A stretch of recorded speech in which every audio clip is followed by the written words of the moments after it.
I think it's on now, isn't it? Can you hear me? There you go. Welcome back to this room. For those of you who just arrived, very welcome at the All Energy Day. Good to have you here. It's a shame you missed a beautiful morning, but good to have you here now. So right now, the next chapter of today is going to be the debate. And we have 4 special guests for you, and they all come from different sectors. They have different perspective on the energy transition, and they will share their thoughts with us. We say debate, but it could be more of a conversation. We will give them 3 statements which they can respond to, and they don't know what statements they are. So we don't want to make it too easy for you, or else you get this whole prepared thing. No, it's just on the spot, and with your knowledge, that should be fine. So it could be a debate. Disagree if you want. You can agree if you want. You can complete the other one. However it goes, I will try to make everything go smoothly. If I need to intervene, I will intervene, but hopefully I can just take a step back and do nothing. We'll see what happens. I'll introduce you guys. Our first guest is on my right, is Donald Pols. He's the director of Milieudefensie. Does it have an English name as well? In English we call it Friends of the Earth. Friends of the Earth, makes sense. Of course, you're probably well known from the famous lawsuit against Shell, right? I would even say the 2 famous lawsuits. Last year we won 2 court cases against Shell. One is on the climate, and the other is on the pollution of Shell in Nigeria. And you won both. And we won both. Okay. And I want to ask all of you, you first, your climate purpose in 1 sentence. My purpose is to contribute to a climate policy, contribute to an ambitious climate policy in which the broader society profits. There you go. Then, to my left, there's Chantal Zeegers. Well, welcome. You're the leader of the D66 party in Rotterdam, the Progressive Liberals. And your expertise is sustainability, especially in the port of Rotterdam. What is your climate purpose in 1 sentence? Yes, thank you. Well, my specialty is more, it's the harbor, but also the city, because Rotterdam city, we have like 6,500 inhabitants, and my climate goal is that all these people are willing to contribute to climate change, feel they want to participate and want to contribute, because that's still a large question for a lot of people. All right, thank you. And next to you is Behnam Taebi. And you actually, in Dutch we would say, this is a thuiswedstrijd for you, right? A home game. He's from Delft University, professor energy and climate ethics. Am I saying that right? Correct. With a specialty in nuclear energy as well? Among other things, yes, I've done a thing or 2 about nuclear energy, the ethics thereof. All right. And what is your climate purpose in 1 sentence? I would say engineering at the service of climate action. I think there is a lot that engineering can still contribute to climate action, and there is a war to win. All right. Thank you, Behnam. And then last but not least, on my right, there's Marjolein. Welcome. You're the leader energy at Amsterdam Economic Board.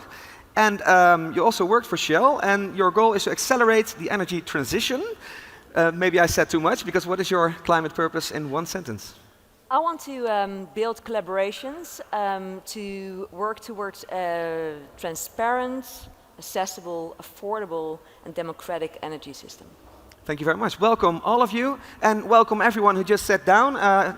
Briefly, I repeat, it says debate, but it's going to be a conversation. They don't know what statements we're going to throw at them, so they have to be, well, they're unprepared for those statements, but their knowledge should do the thing. So it's going to be a conversation/debate, and I will intervene whenever necessary, but hopefully this will just be a constructive conversation. And you can ask questions after every statement. It takes about 12 minutes.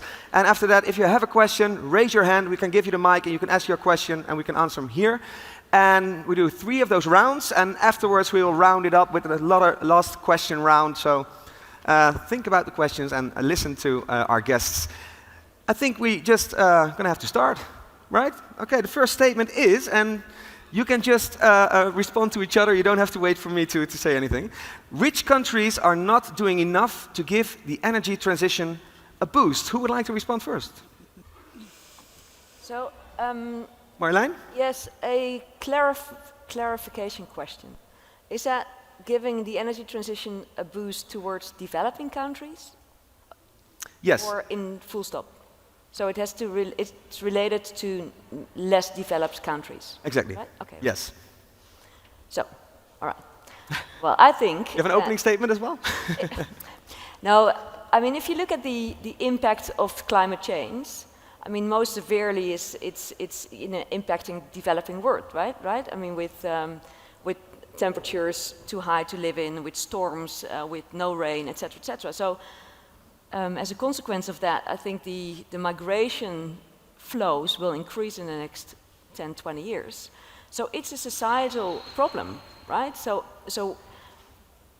we as developed countries, I mean, we're obliged to do something and help them with experience, knowledge, and money to invest, build up of course, money as well. Invest. Does anybody disagree with that? I don't think I agree. That's what I thought. So, yeah, I think it's our moral duty to help developing countries to transform their economies as well, because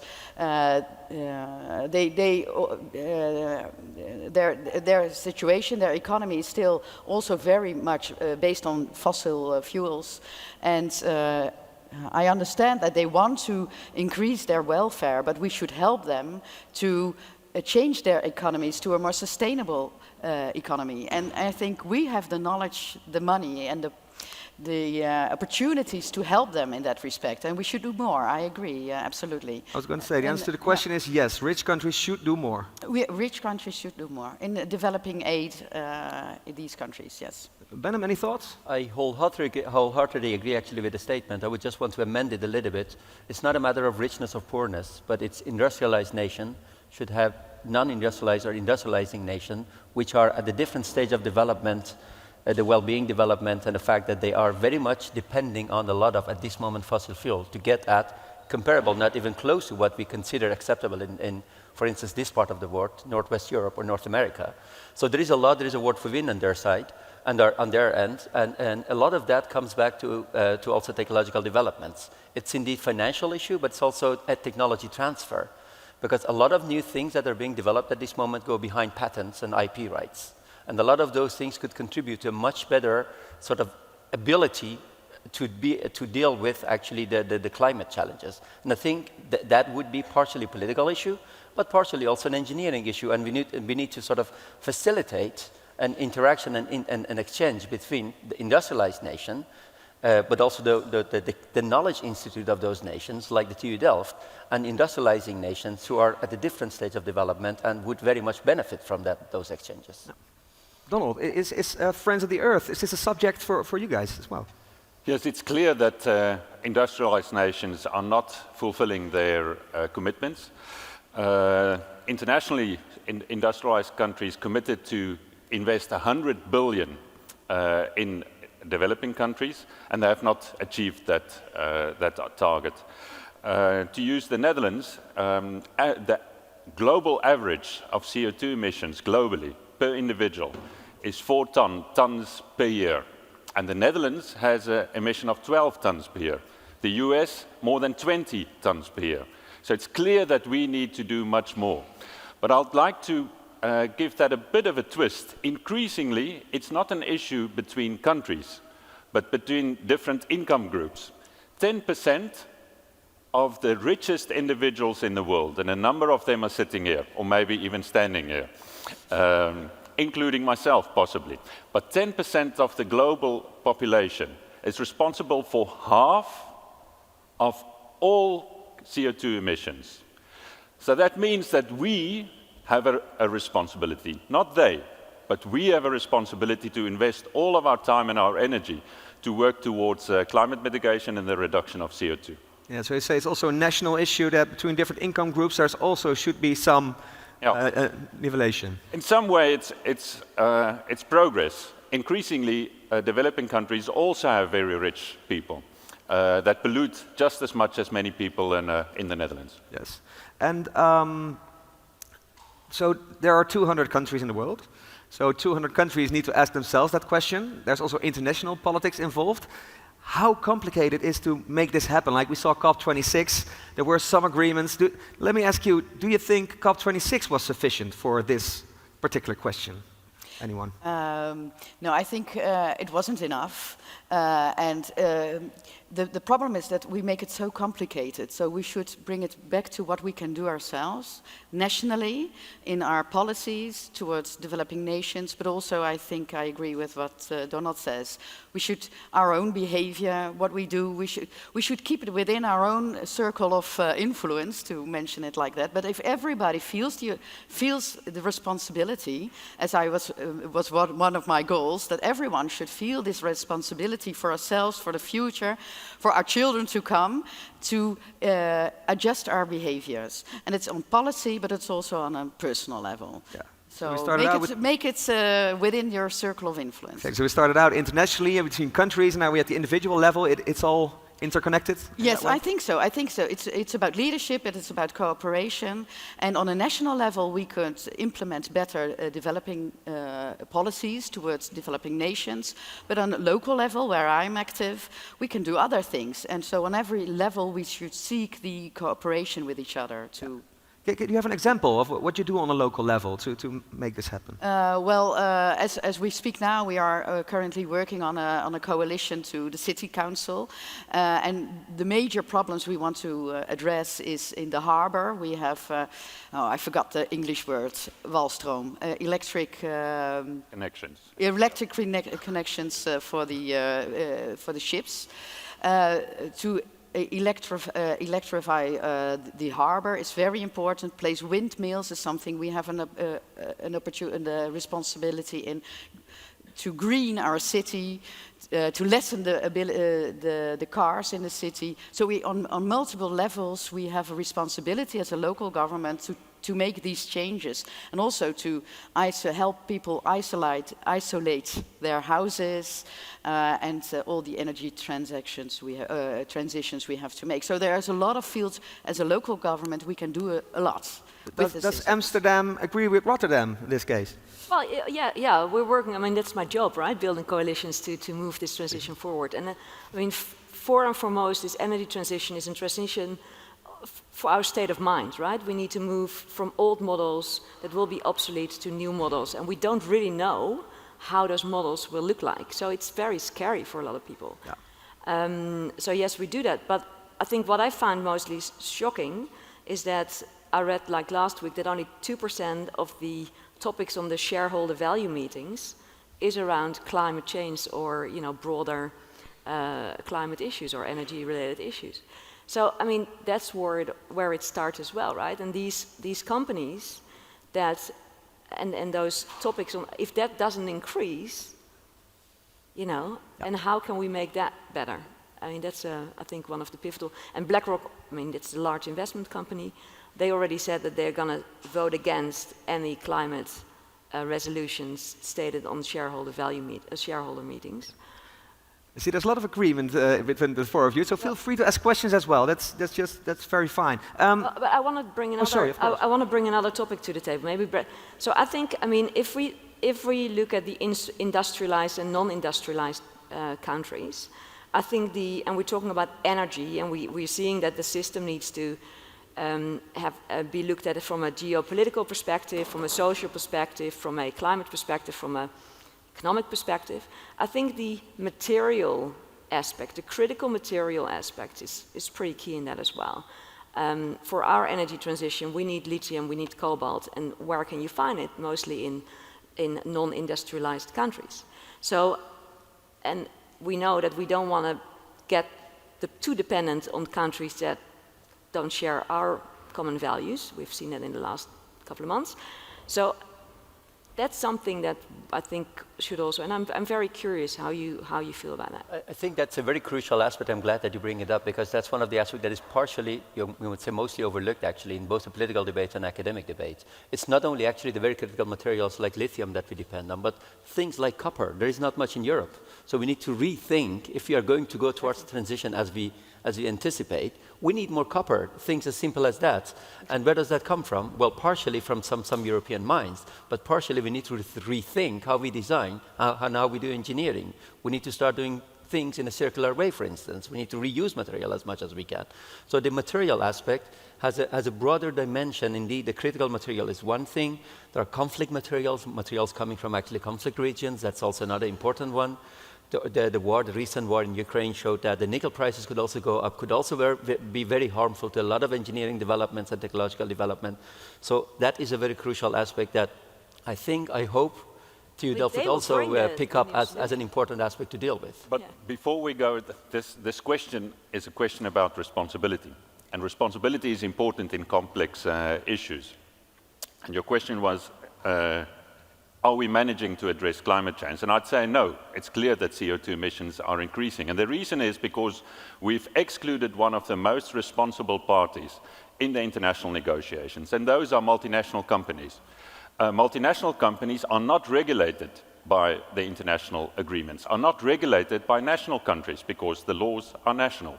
While 100 companies, only 100 companies, are responsible for 71% of all global emissions. If you put those 100 companies in a hall smaller than this one, they could reach an agreement on how to fight climate change. But not only are they not part of the discussion, they are outside of the discussion. But we have, as Milieudefensie, has brought some change into that. Yeah, because it's extra difficult, because you may applaud that, yeah, it's more than fair. It makes it extra difficult because they are multinationals and all judiciary systems, all the laws are mostly national. Is it possible to get the multinationals involved?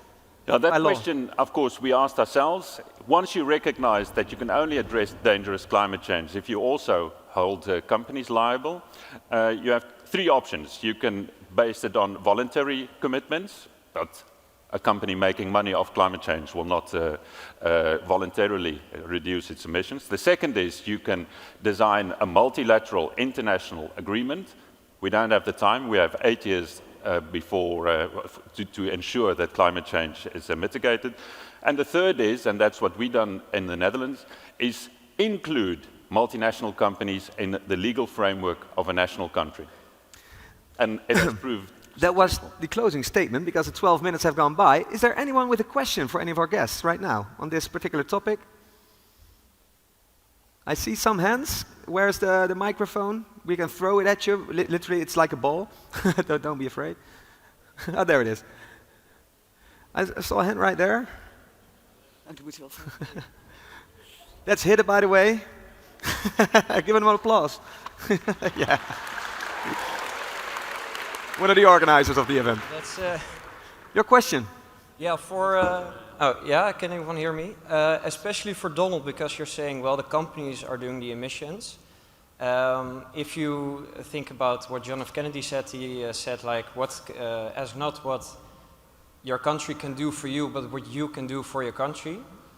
If you place the responsibility on the companies, but don't you think it's also the responsibility of the consumer?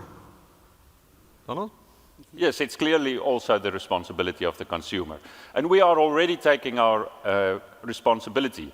We pay energy tax. I don't know if you even notice that you pay energy tax.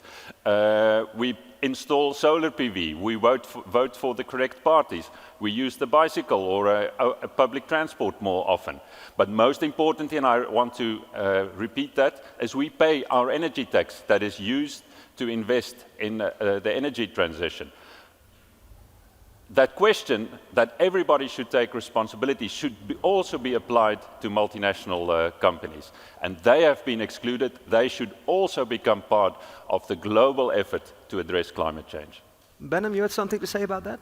Yes, because putting the responsibility on individual consumer could be applicable in situations where those companies are actually dealing with individual consumers. In discussions on corporate social responsibility, Nike is a very good example. Individual consumers decide to not buy, for instance, or they buy so Nike could go ahead and do whatever they want.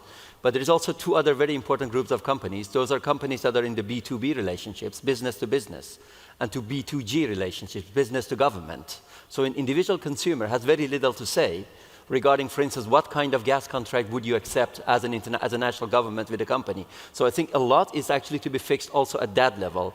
The individual's role is very crucial and very important, but I just want to avoid that we bring everything back to single individual decisions. A lot of these decisions are in the political realm and need to be also addressed at that level.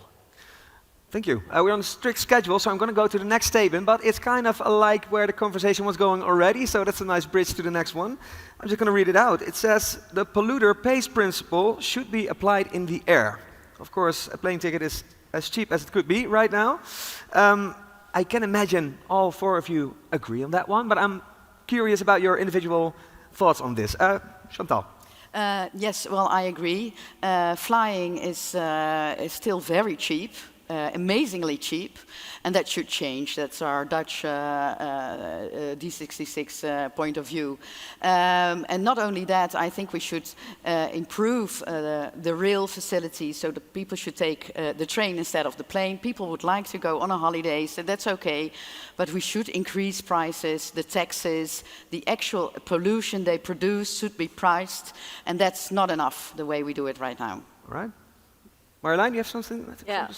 For sure I agree. I mean, if you look, it's very interesting. I think from the 1980s until the end of the 1990s, the whole strategy of the Dutch government was to invest in our main ports, Port of Rotterdam, Port of Amsterdam, and Schiphol, because that would bring us economic growth, right? And now 20 years later, it's not working anymore.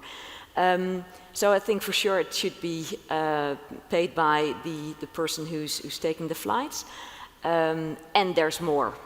And we should also look at new ways of transport, like hyperloops, for example. I'm not sure if that's going to be the ultimate solution, but it's a way of looking at it. And we need to make our grid for electricity cars better in Europe. And we need to get the trains better, the train connection better, especially for distances lower than 750 kilometers. So there's a lot of stuff that we should do. But I think, Schiphol and the airlines are part of our system. So, and again, we're all part of that system, right? So it exists because we all would like to fly, and we all would like to take holidays and specifically taking the cheap flights. So I think pricing will be one aspect to change that. Right now it's still heavily subsidized. In this reality, can you explain that, Donald? Yeah, on your question, I would say, yes, the polluter should pay, but let's do first things first. They are now exempted from just paying normal energy tax. Kerosene doesn't include tax, which is, of course, a weird thing. So before we do the polluter pays principle, let's just treat everybody equally. But then there's a very important aspect. Flying has become part of our way of life. So if you introduce an equal, so-called flat tax, that everybody has to pay equally, that will mean that people with a lower income cannot fly. That could be what we want to do. That could be that we accept that a sustainable world is a world in which rich people can pollute and poor people live very sustainably, but are excluded from most of society. As Milieudefensie, we say you should have a frequent flyer tax. So the more you fly, the higher your tax per ticket. And that will allow that poor family that pays one ticket in 2 years, saves for 2 years to pay that one ticket, to go to Greece or Turkey, wherever people like to go, to still have that flight. And the people that fly a lot, they pay more and they reduce their amount of flying. Just to put it into perspective, 8% of people fly 40% of all the flights. So those 8% of people, those you want to address with a polluter pays tax. And are you going to The Hague, to the national parliament with that idea, or are you going to go to a judge? And who, the idea is there? Is anyone picking it up? In Dutch parliament, people are starting to pick it up. But you can imagine that the 8% of people that fly 40% of take 40% of the flights, they are very powerful. They are the most richest people in the Netherlands, and they have a lot of influence on our current cabinet. Are those numbers actually past Corona? Because I've seen that the flights and the travel, the business. Yeah. I think the business flight has been, and these people are flying for business a lot as well. Also, for this matter, there's ethics involved, and I come to you then, Behnam. What are your thoughts on this? No, absolutely. I think we need to also rethink the way we fly, also in business at the business level. Universities, we at the universities fly a lot. Full disclosure, I'm just coming back from Arizona myself, visiting a conference there. We need to reconsider actually the number of times that we fly, how far we fly, and wherever possible, taking the train instead of flying. So we are thinking at TU Delft right now how we could actually sort of reshape attending conferences that are around us in Europe. And I think I've seen the problem mentioned a number of times the last couple of years, but no solution yet. Flying to London is still substantially cheaper than taking the train. Train is still at 200 euro-ish, and you can still fly with the cheap airliners with around like 20, 30 euros you could fly, go back and forth. So this is something that we need to consider at the policy level, but also at individual levels. Universities need to, and this discussion has been going on for a couple of years now, and I think it needs to sort of get shape in the way we acknowledge and accept sort of business travels, business in the broader sense of the word, also the academic travels, and enable actually, wherever possible with cheaper train tickets, whenever not possible, deciding on, is this travel worth going on, and if so, then first the train, and then any other aviation possibility. Yep. So there is a lot that could be reached at different levels, but also at the engineering level, things could be achieved. Because flying is right now based on kerosene, based on fossil fuel, and some serious thinking is going on to switch to, for instance, battery-based flying, hydrogen-based flying. So bio-based flying, or mixing actually kerosene with bio-based. I mean, I'm not saying that those are the solutions, because again, all of these solutions have their own implications. Lithium, where the material comes from, bio-based, where do we actually grow those bio-based, what kind of bio-based? So the ethical implications of all these solutions are also not to be neglected. But I think we need to approach it at a systemic level, how a question like aviation and ethical implications of aviation could be addressed. Yep. I'm just curious, here in the audience, who here doesn't fly out of an idealistic principle? There's some hands.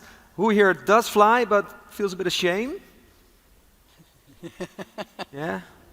And who here doesn't care at all? A few people don't care. Okay, that's good.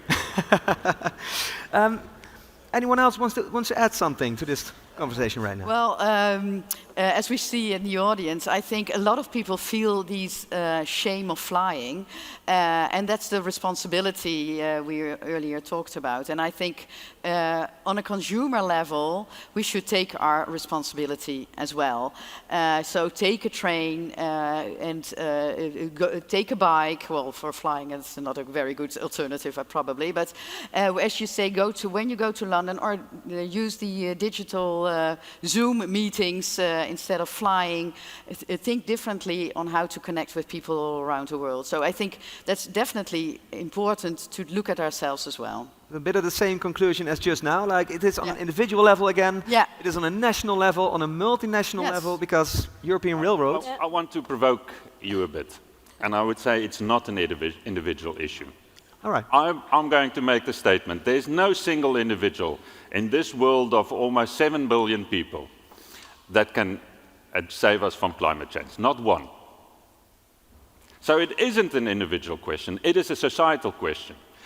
Because none of us is responsible for climate change. Climate change has developed across the last 150 years by an interaction of things where some people made conscious decisions and most of the decisions were just collective decisions. We can only address it when we approach it as a society. So to use this example of flights, it has no use if anyone decides to stop flying.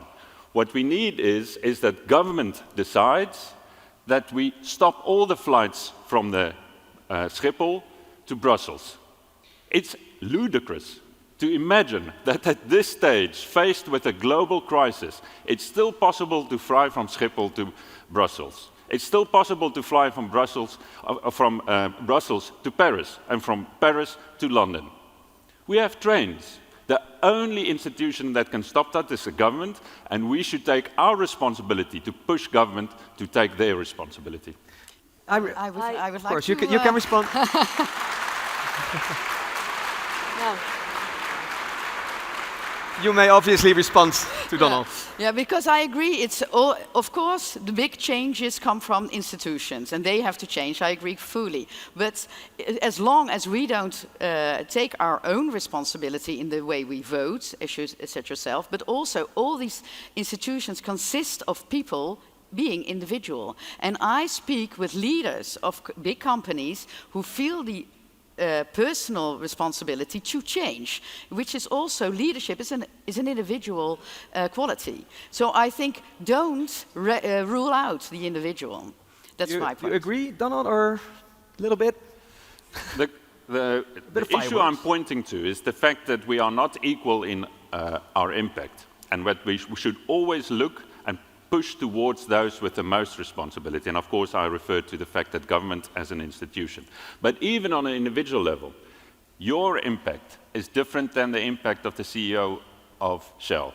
And the moment that we say that we are all responsible, the responsibility of the individuals that have real power is diminished. So it's more something about the message that it sends out and the prioritization. But it's also practical. If I sell my car, which I don't have, but it's a figure of speech. If I sell my car and the only thing that happens that there's more space for my neighbor to buy his second Hummer and place it in front of my house, then nothing has changed.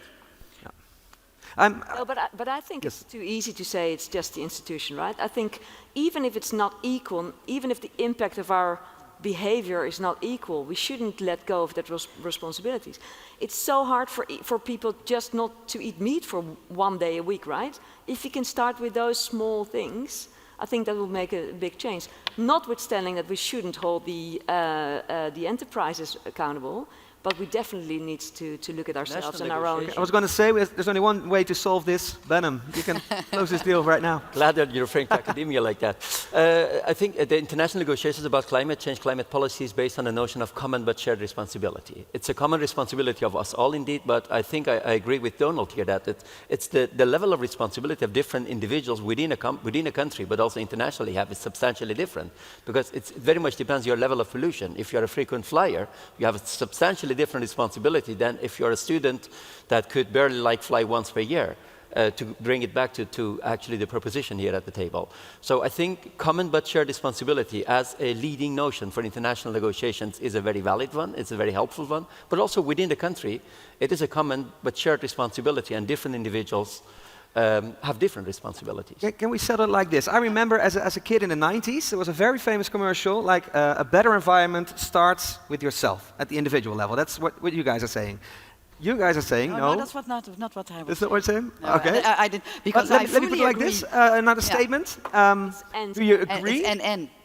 Okay, so you don't agree with a better environment starts with yourself.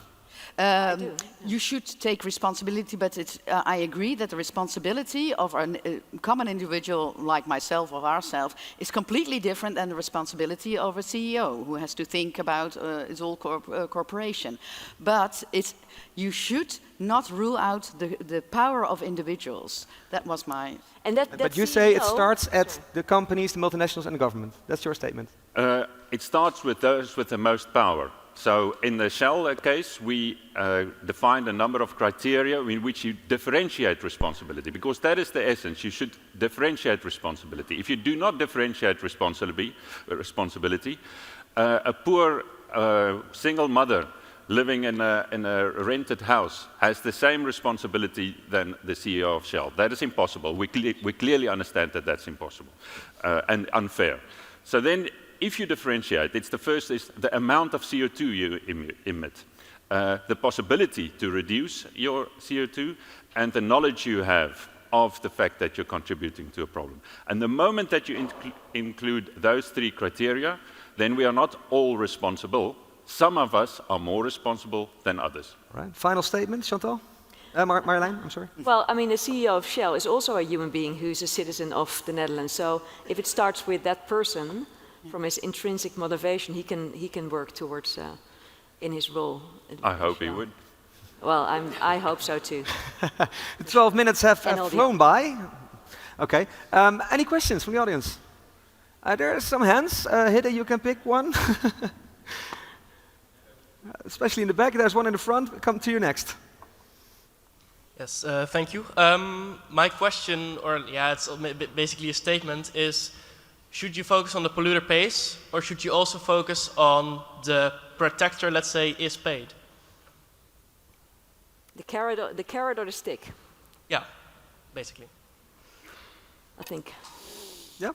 We have a question in the front here. Can we? You can throw it if you want. Let's try. Throw it. That's what it's made for. I will. There we go. Oh, it's very soft, so. It actually is.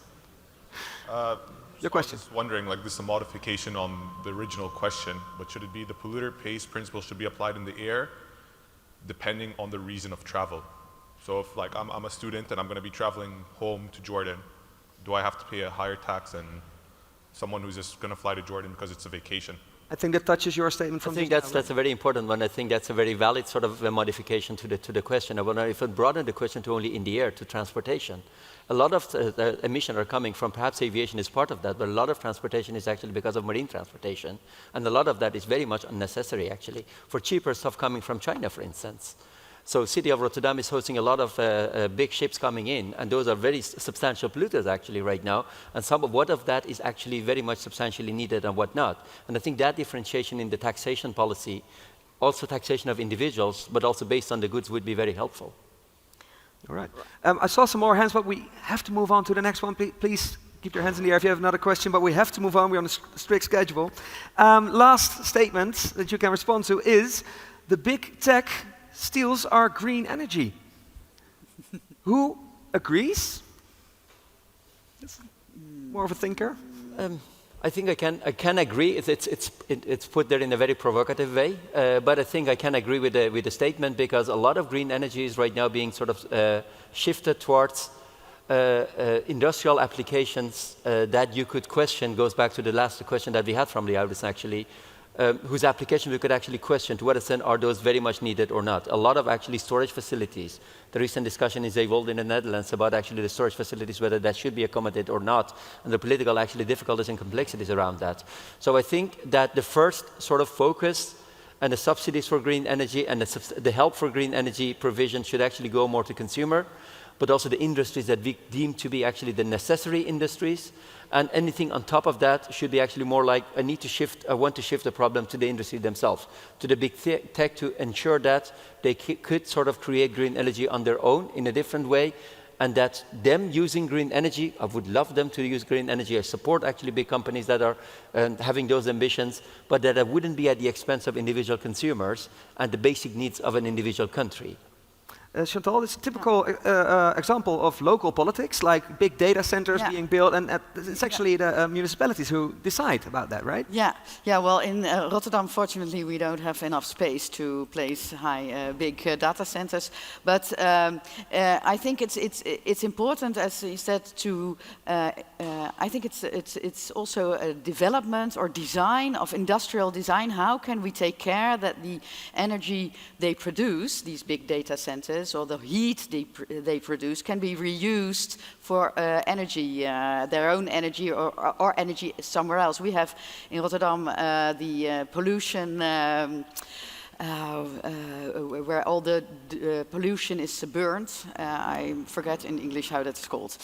And we use these additional warmth to heat our houses. So we make a circular system wherein there is no extra waste of energy.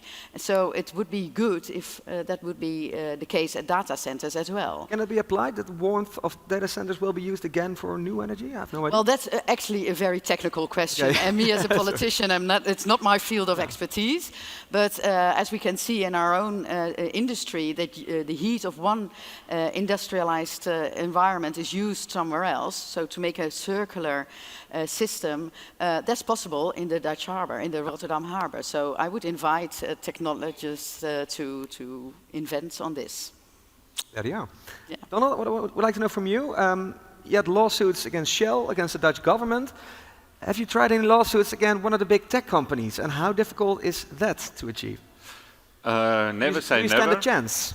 But we currently have a campaign aimed at the 29 most climate-relevant companies in the Netherlands. There's not a tech company amongst them, because the Netherlands doesn't have a big tech company. But when we're finished with these 29 companies, maybe we'll consider Facebook. But in terms of the question, of course, if we limit it to the Netherlands, it's going to be an enormous challenge to fulfill the current volume of energy use through renewable energy.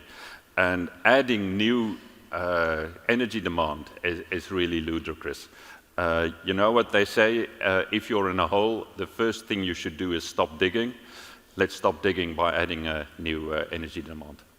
Marjolein, do you agree? Well, I think there's different layers to this point, right? I mean, there's the everybody wants to use green energy because that's what the whole energy transition is about, right? And the congestion that's currently happening on the electricity grid prevents us from moving forward. On the other hand, our digital economy is going to be more and more important in the next 10 years. I think 70% of our economic growth comes from digitalization. So a sustainable digital infrastructure is going to be critical. It's going to be the backbone of our economy. And it's actually needed for the energy transition as well. So how to do it then? And it's actually quite strange that with the energy transition, we're moving to a more distributed, decentralized, open, transparent system, coming from a very central, controlled, predictable system.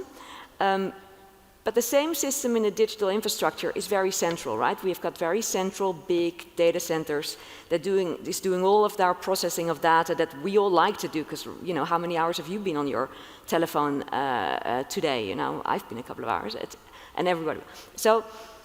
So the question is how to change that system, how to look at a more distributed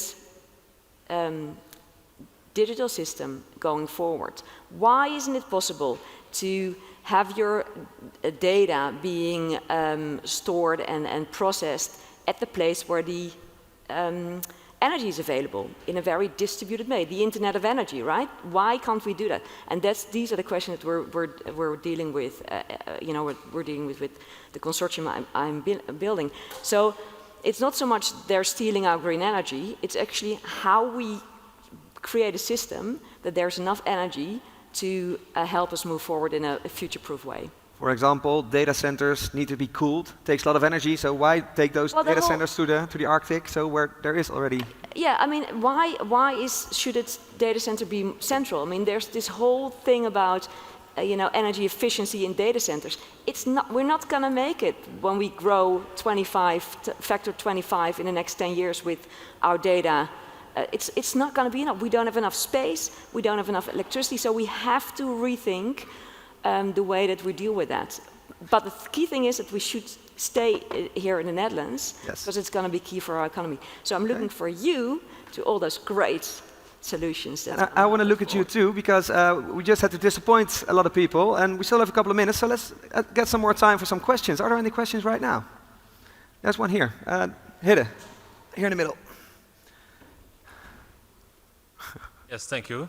I read an article about that the electricity network was not sufficient enough to get all the green energy to the right place, and they value the network to those data centers more than whole parts of cities. I think it's very relatable to this discussion, because it says that there isn't enough energy to provide to those homes, but now it's used for those data centers because of the economic value of it. Well, there's how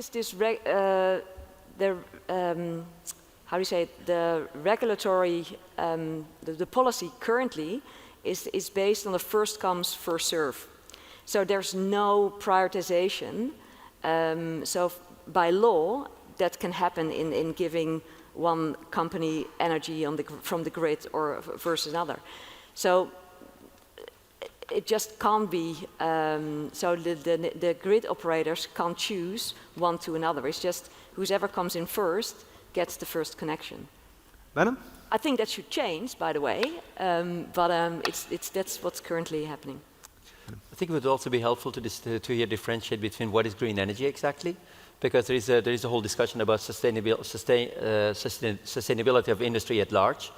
And a part of green energy that could be helpful in this discussion is actually hydrogen, green hydrogen.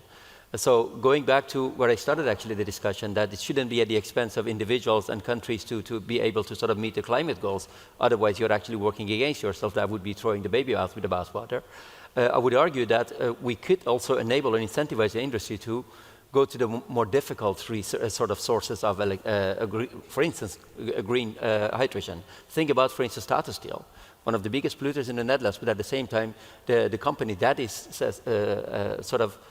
enabling steel, which is also a very crucial component, very crucial material that we need also for energy transition. So it's like, it's interesting to only refer to them as a polluter, but it's also a crucial industry in the Netherlands. So they are moving away from combustion to what they like to call as green hydrogen.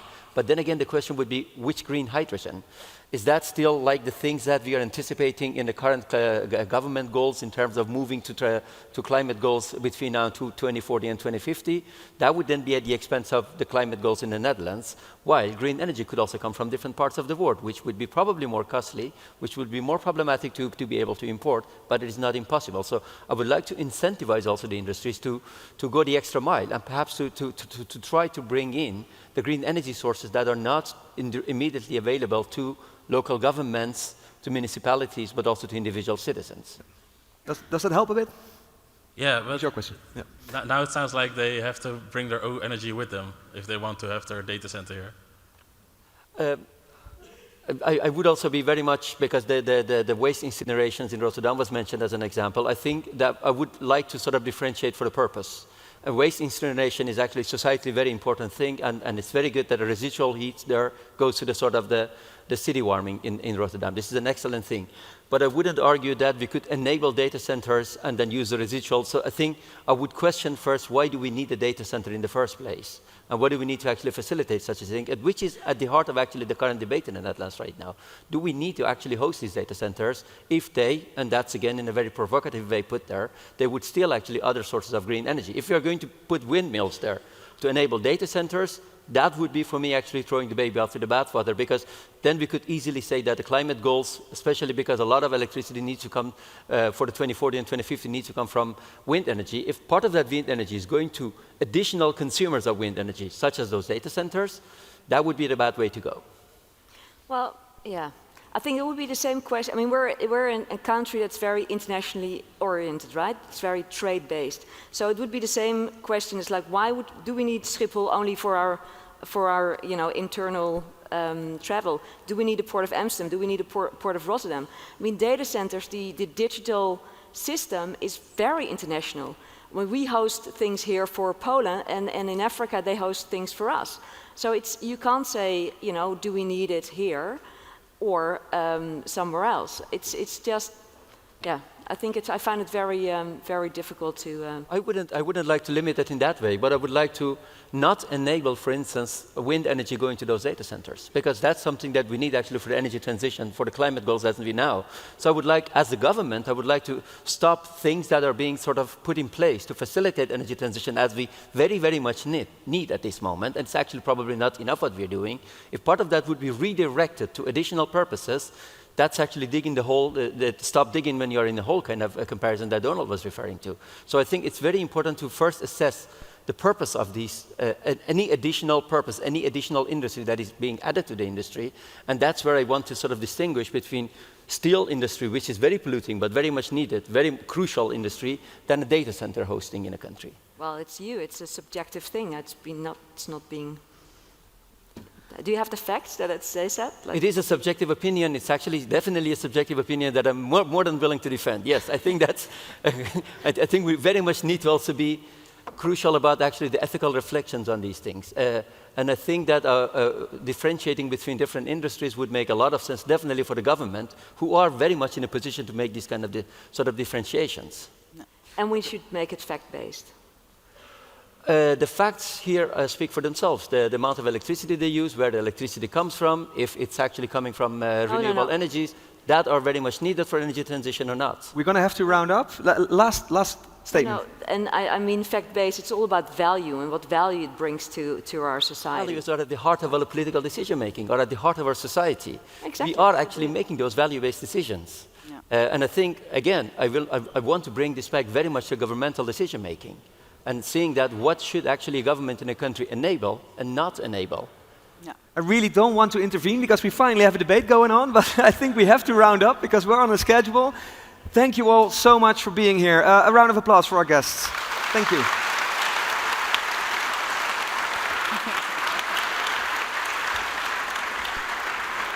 And for all you guys, it means there's going to be another workshop in this afternoon. I would say enjoy, grab a coffee first, and we will announce when the workshop is coming up.